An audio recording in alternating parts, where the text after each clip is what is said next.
అంటే ఇట్లా ఏర్లు ఎందుకు కోసారంటే ఏర్లు పెద్దగా ఉంటున్నాయి, పెద్దగా ఉంటాయి కదా, తొందరగా ఏనుకుంటాయని కోస్తారు అట్లాగా. చూడండి ఏర్లు కొనేటప్పుడు చాలా పెద్దగా ఉంటాయి కదా, వీటిని అంటే కొంచెం లైట్గా కత్తి పెడితో కోసి ఇట్లా పెట్టాలంట, పెడితేనే తొందరగా ఎదుగుతాయంట. నాకైతే తెలియదు, మా అత్తగారు చెప్పారు.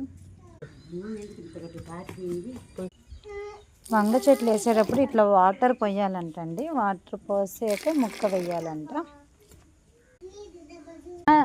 ఏర్లు బారుగా వస్తే ఇలా కొయ్యాలంటండి, ఇలా కోసి పెడితేనే తొందరగా నాటుకుంటాయంట వంగ చెట్లకి. అట్లాగే కోయి తీస్తే ఇట్లా వాటర్ అనేది పోసుకోవాలంట. లేవు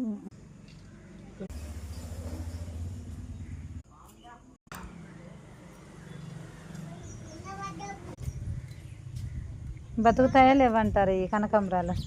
వీళ్ళు ఉడుకుని ఇలా ముంచిస్తారు జ్యోతియాలు.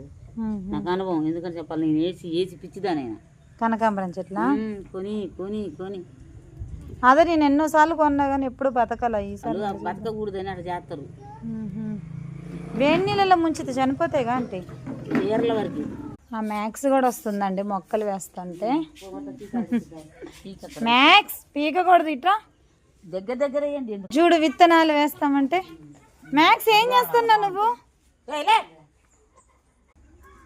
ఏమో కనకాంబరం అన్నారు.